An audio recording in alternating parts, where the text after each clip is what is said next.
Hey everyone, welcome to this week's episode of Certified Forgotten. As we often say, this is another other week, which means that instead of getting a full 60-minute episode with a guest, you're getting 30 minutes of Matt Donato and myself talking about a relatively new release, a movie that is, if depending on where you live, potentially still in theaters right now.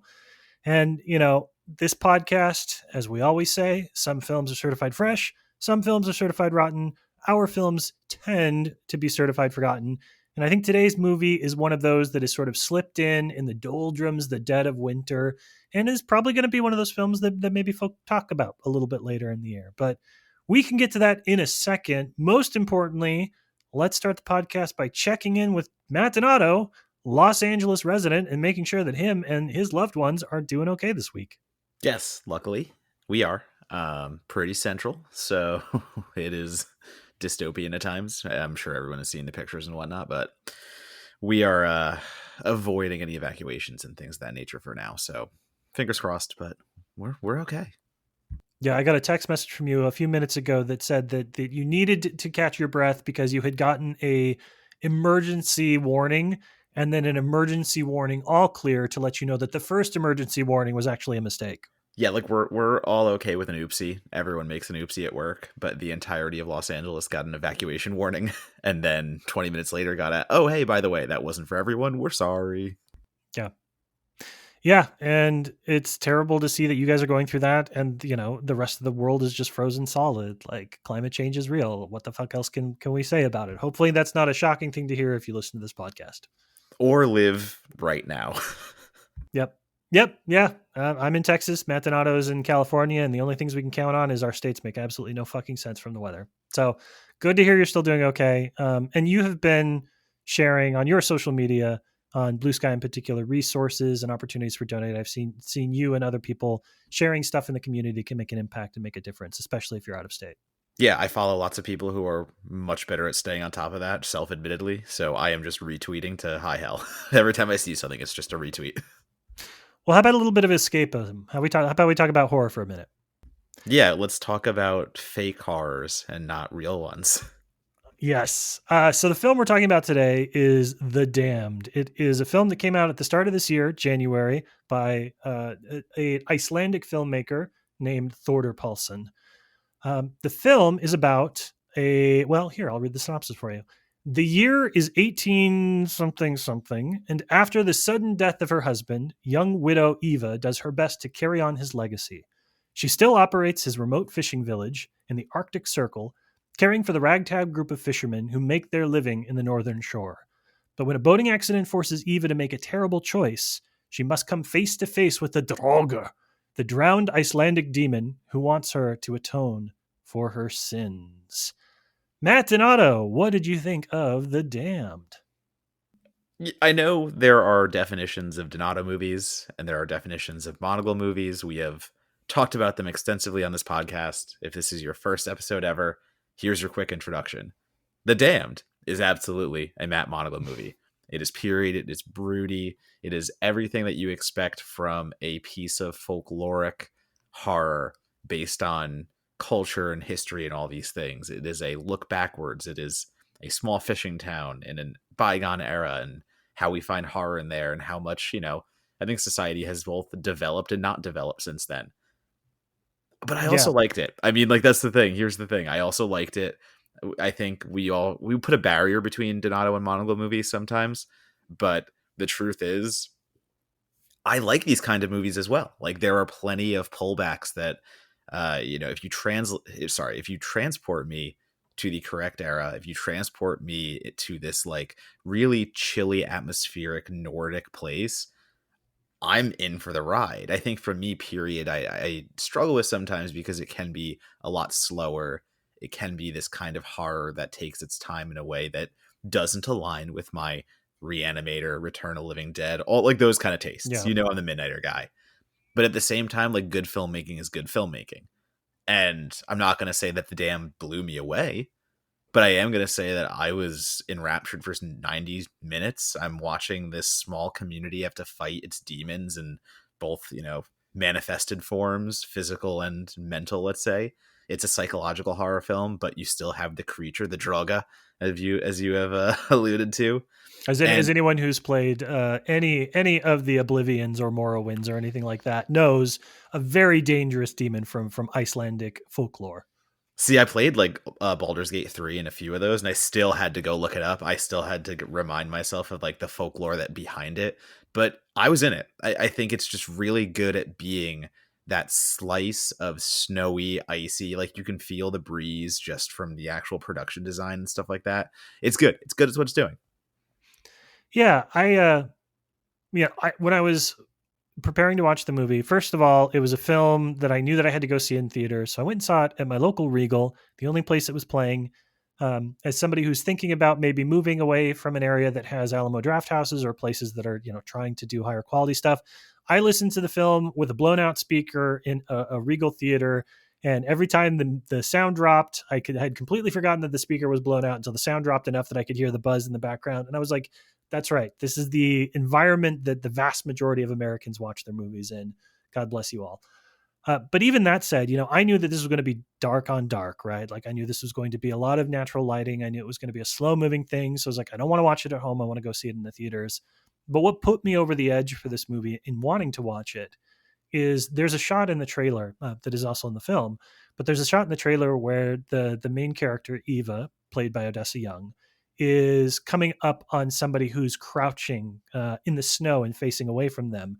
And that as that shot plays out, what you think is their head is actually a raven that takes off from the top of their torso.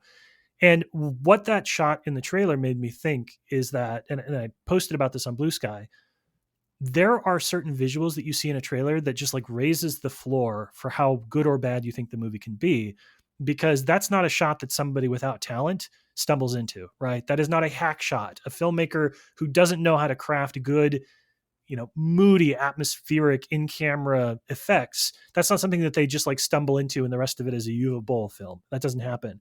So seeing that shot in the trailer made me realize that this was something that was going to be a little bit more ambitious and probably do a lot of the things that I like from horror.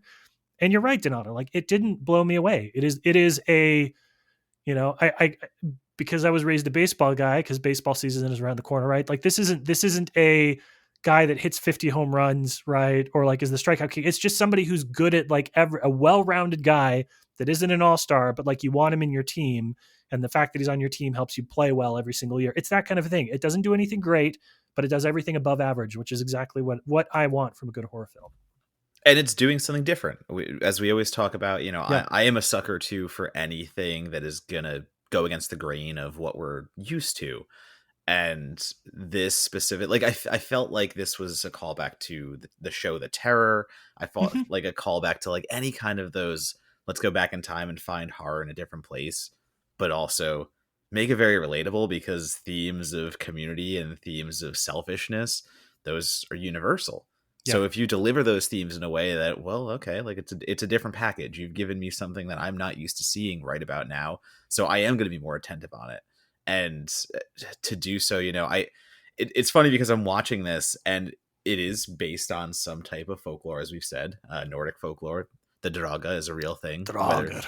I love saying it. Fun Again, to say. Yeah. I had to look it up, but fun saying it. But I just watched this movie recently called The Hyperborean, and it is a more modern tale because it's about a family in a whiskey distillery, and they get this barrel of whiskey from an old capsized boat, capsized decades ago, let's say. Mhm. And the whole like tie of that movie was the curse of that boat haunting this new family. It is quite funny. I think I'm recommending it because I think it does do a lot right. A little piece of Canadian horror, having fun with whiskey and all these other things, but Yeah. this really old school folkloric story told in modern times. And I thought that was interesting because you got the old way of telling things, you got the old tale telling, but in an updated manner, let's say. This is by contemporary standards, so the family is everyone that we know. The family is stereotypes in that way. But I like going back in time sometimes because the language, the costumes, everything about that, when a movie is so invested in every element, it elevates everything to a level that these could be everyday characters, these could be this, these could be that, but Yep. when you take me back and you take me to somewhere, I'm okay with my history lessons if they're delivered in horror form. Yeah. And I like one of the things I think the movie does really well is, Odessa Young does a really good job as the main performance. I think that this is on par with a lot of what the anchoring of like slow moving historical horror. I don't want to use The Witch because that's overplayed, but that's kind of the mode. You and I both were talking about Emma Tammy's The Wind, which is in terms of like frontier 1800s women that are sort of left to their own devices and on their own. A great comp for that, and I think pretty comparable in quality too. But one of the things this movie does really well is it presents a series of struggles that Eva has to go through that really makes sense for a contemporary character, but also doesn't feel misogynistic for a modern audience, right? Like that's always a little bit of a line is like, how do you create empowered characters in historical pieces that both, feel grounded in the world that you've created, but also aren't like blindingly ahistorical or like deeply misogynistic or giving into some of the worst, elements of society at the time.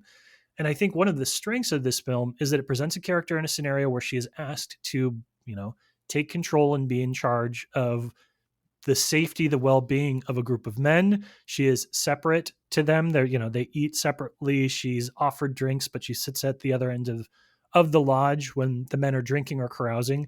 And it does a really good job of playing with those gender dynamics without ever really putting its thumb on the scale and saying like she's a woman in the 1800s, like the expectations are different. She has a flirtation with another character that is deeply steeped in the fact that her husband died and the man was a friend with her husband, and how both of them sort of carry that grief. But it does, so much of this is rooted in how much autonomy and how much authority the character of Eva has with regards to the other characters, and what she's willing to condone or what she's willing to inspire and sign off on, and some of the difficult choices the character has to make. That plays into the thing that we always talk about, which is I like movies where characters make the right decisions and they're still fucked at the end of it. And I do think that The Damned does a good job of showing within an 1800s context how characters can kind of do the right thing, like the thing that makes sense for them at the time in their culture and in their society, and still pay the ultimate price for it. Yeah, I think if you've seen The Nightingale, like this could have Oh, yeah. gone a Nightingale route if it wanted to, but it doesn't, and it doesn't for the reasons that you said. And I think it is important to point out that the movie just kind of operates as it does. The way it doesn't make that a big idea, the way it doesn't make the fact that she has taken over for her husband and that she is now in charge of this crew and she's manning the ship, and that is hardly an issue. Like that is so in the back of everyone's mind. Um, Maybe a few people might have problems with it earlier, but on the grand scale that we would usually treat a story like this, or on the grand scale that someone would want to make that the focal point the whole time, I like that there is a different kind of horror that is focused on. And Yeah. I like that she can continue to be the one in focus, and it's not like she has to rely on anyone else. Like this is her narrative. The other actors are absolutely there. The other crewmates are succumbing to their own temptations and fates in their own way. But we don't get that de-evolution Yeah. into a gendered commentary that we would usually get. It is Yeah. just accepted, and I like that. That's good.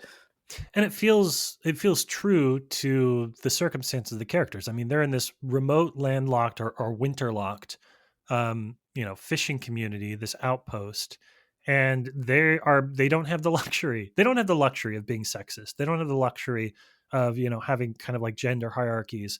So the film is able to sort of play with this without it sits at subtext instead of text, which is only remarkable in the sense that a lot of films make the gender dynamics between characters text and not subtext. And I don't want to say that it's refreshing. I don't want to see movies that don't play with that with as text. I want to see those films too.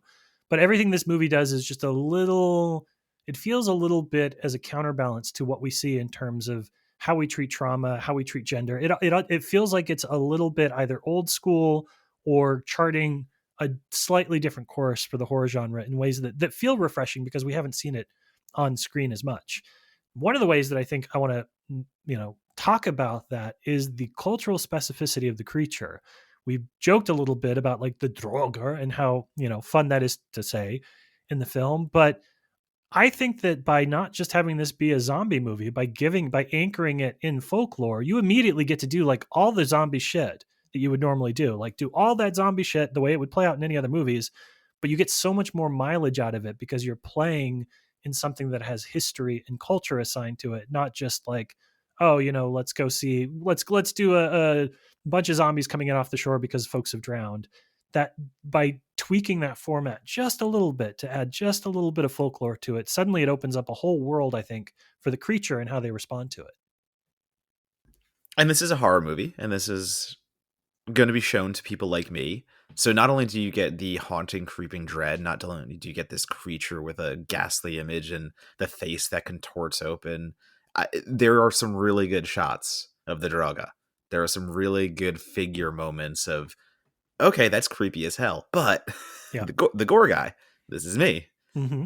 There are a few shots, not much. Like, this isn't an overly gory film. This isn't some siren tearing shipmen to pieces and stuff like that. But there is this one scene in here where a corpse washes up. So we have the small community, as we have already established. We have Eva make the decision to go investigate a shipwreck despite it being near a dangerous set of quote unquote teeth, but these are rocks near an inlet.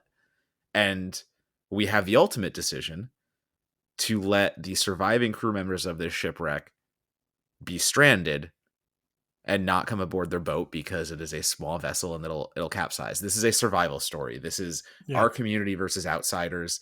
It is an idea that it permeates culture, it permeates history. We know that kind of story. But what I still remember is one of the shipmen does wash up on their shore. He is dead. There is a rumble in his stomach.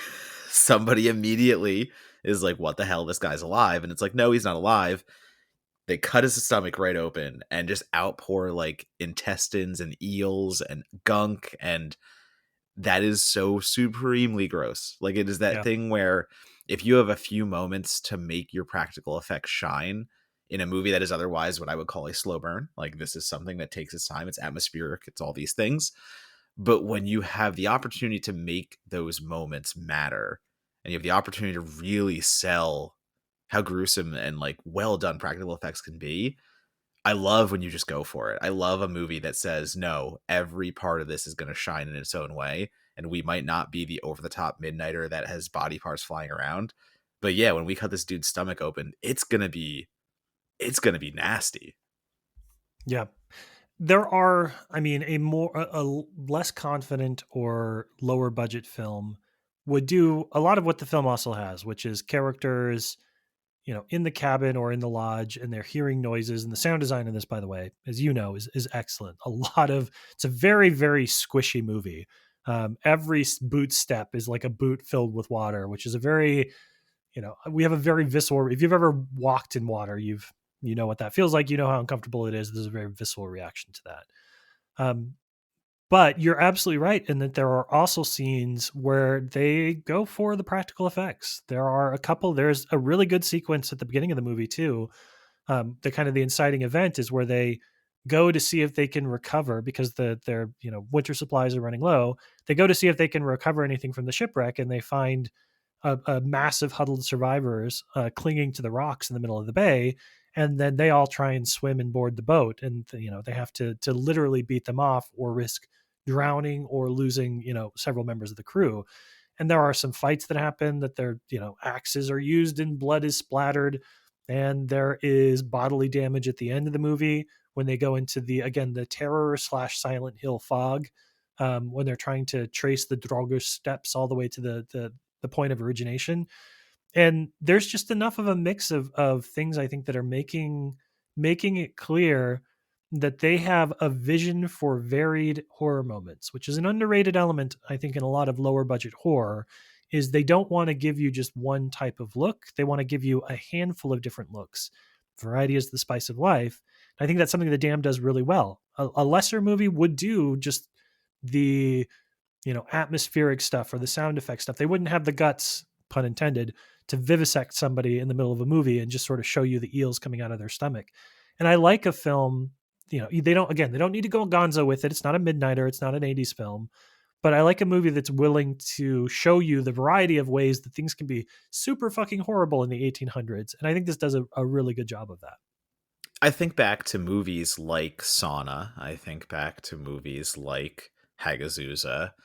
And the slow burn that work for me do exactly that. The slow burn that work for me are incorporating a bunch of elements of horror in unique ways where like for me, this is just my interpretation, but the reason like I don't like The Black Coat's Daughter is Ugh. because I know I'm wrong, but Pick another example, the reason I please. You're don't like killing it me. is because it has one mode and it does that mode the whole time.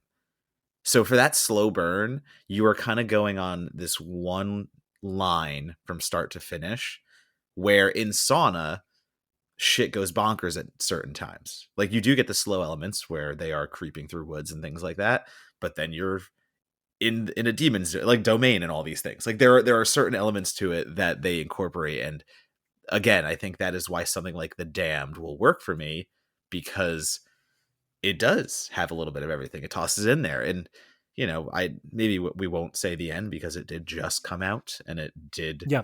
just. I don't even think it's available on digital yet, so it's in theaters, and you're gonna have to wait a minute, probably like maybe 2 weeks for it to hit digital. Yeah. But there are some things in here that take some pretty big swings, and whether that is the local I don't want to say like mystic or stuff like that, just someone who believes this stuff a little more, you get these really good ritualistic moments of like, no, we're going to bind the corpse's hands so they don't come back from the dead.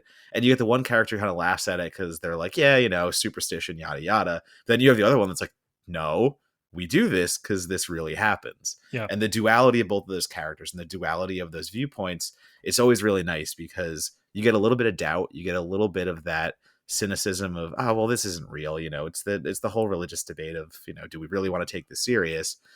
No. And then the droga starts appearing and people start dying, so you get that switch around of, yeah, this is real, yeah, you should believe in this stuff.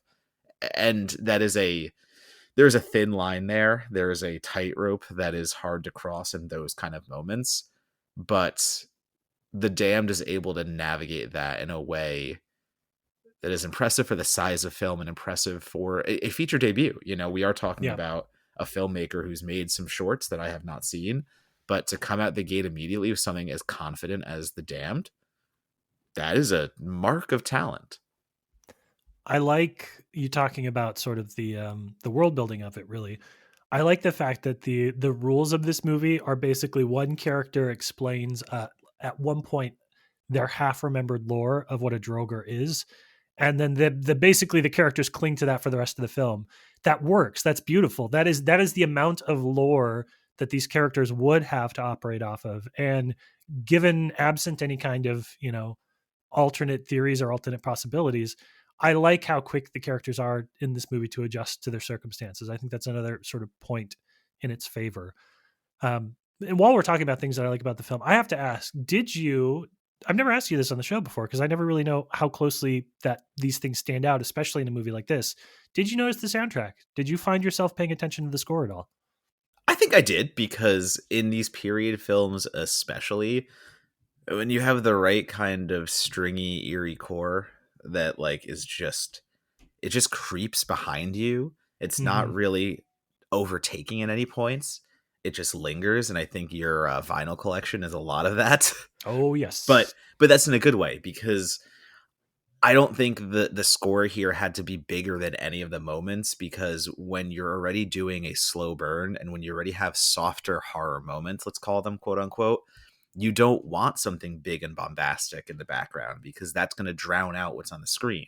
So for me, is it muted at points? Is it very subtle? Yeah.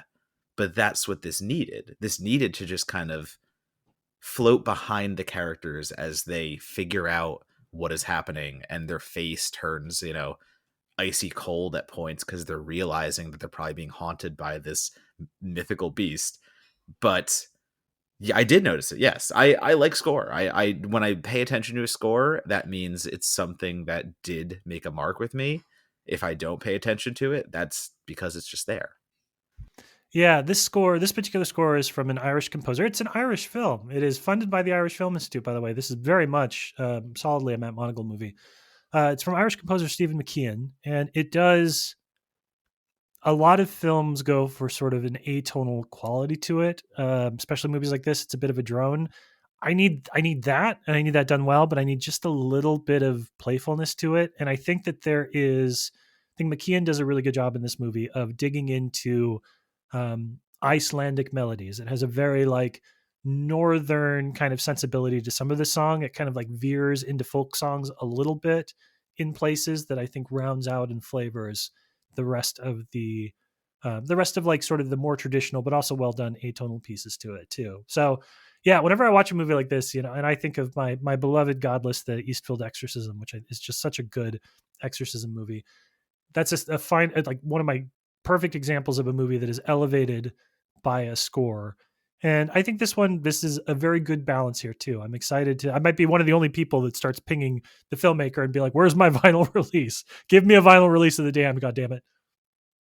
Yeah, but if we're getting vinyl releases of Hagazusa, not to say, these are on the same level or anything like that, but if we are getting vinyl releases of something like Hagazusa, which is still an indie, which is still, I would say, on the more obscure end of people's tastes and knowledge about horror, why won't we get this someday? There's so many boutique labels out there. Like if TerraVision can pull something filmically from somebody's dumpster and turn it into a 4K or something like that, like Yeah, Gynecology Massacre 27, I think we can get a vinyl of the Dam someday. I'll take it. All right, last question for you then, Donato. We don't need to get into the ending, but what I will say is that I did not love the ending, and I think that a lot of my good feelings for the film are despite the fact that I don't think it quite sticks to the landing. Would you agree with that? It's hard to talk about because I do want to talk about that. We won't. We can Yeah. talk about that off air, but I'm trying to say this without giving anything away Mm, because there is such a power in that shot and there is such a power in what Eva has to face, and the conclusion of that does leave me a little eh. I get the moral qualities, I get what it's trying to say and what it's trying to question, but I think there would have been more power in staying redacted. Yeah, I can't say anything else about it. yeah. Like anything else I say there is a spoiler. I think that it is. I think that it is an ending that sort of takes a swing, takes a stand with what it wants to say about its characters, the world they live in, and the decisions they've made. And it's the kind of swing for me that I was like, even though this doesn't quite work for me, I'm not mad that you took that swing, that you did something. There are a lot of times where I feel like the endings of movies, what pisses me off is when an ending is sort of the I don't know. It feels like it's tacked on, or the last part. You know, they have all this cool stuff happening, and then they're like, "Oh, we have to end it," and so it just sort of like dries up, or fades out instead of having this stinger moment. This movie has a stinger moment. Whether that stinger moment is going to work for you or not, it didn't quite work for me. But I like that they did that. I like that they went there. It's one of those stingers that makes you think about the film prior, but not in the best way. Is I think the way I can say it, because it immediately makes you go back and go, all right, well, who sees what, who's going crazy, Yeah, who's sane, and I it muddies the waters in a way that I think is unnecessary. Where they had a clean exit and they chose the big swing, but in choosing the big swing and not explaining it properly, let's say, you have now introduced questions that I did not have prior, and that's not what you want to leave your audience with. You want to yeah, introduce it. Sorry, you want to introduce those questions earlier on, and then answer them. You don't go, oh, here's a brand new test, and then just fucking leave. yeah. So that is our conversation on The Damned. We are incredibly lucky this particular year, 2025, that in January and February, we're going to get films like Companion. We're going to get films like The Damned. We're going to get, or not The Damned. This is The Damned. We're going to get films like The Monkey. We're going to get films like Hard Eyes. Studio, like wide release studio horror fare, is going surprisingly strong in the first part of this year. And what I would encourage folks to do is to not sleep on this one just because it came out, it came out before movies that are nominated or will be nominated for Academy Awards played in your market, right? Like it came out on January 3rd. And for a lot of people, films like The Brutalist aren't actually hitting theaters until this weekend, the state of distribution. Um, so don't lose sight of it though. When it comes out on streaming, when it comes out on video, I would encourage people to go take a look at it. You know, it may not rock your world, but it deserves to be coming out on January 3rd. It deserves to be considered one of the first good horror movies of the year for sure. And I don't want folks to lose sight of it just because something like Hard Eyes or The Monkey is hopefully, fingers crossed, going to blow our brains out the side of our head in a couple of months. Donato, how do folks stay connected with you? You've got a lot of review coverage coming up already. You are reviewing weird public domain shit that I don't even want to think about. But where do folks go to stay connected online?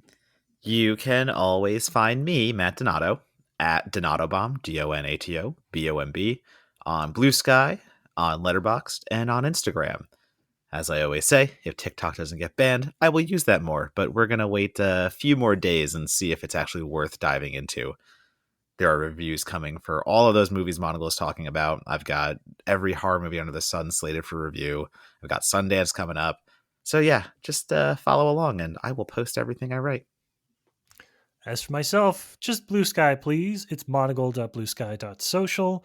You can follow Certified Forgotten on Blue Sky as well. We're also on Instagram. You can visit www.certifiedforgotten.com to check out some of the cool coverage we've had over the last few months of horror films and the smaller titles that you might have forgotten.